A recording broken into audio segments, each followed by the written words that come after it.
Generally, birds are fearful or scared in nature.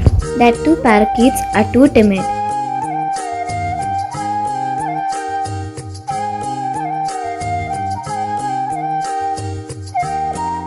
But interestingly enough, here you can witness a fearless parakeet, although only about 3 feet away from the camera.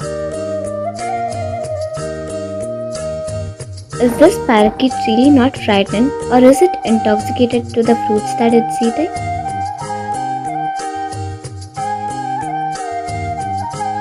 Yes, it is intoxicated to these tasty fruits.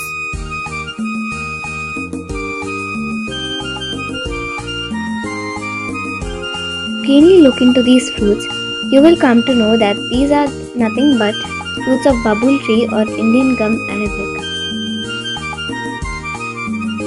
These babul trees can be planted in any open area, including lakes and tanks.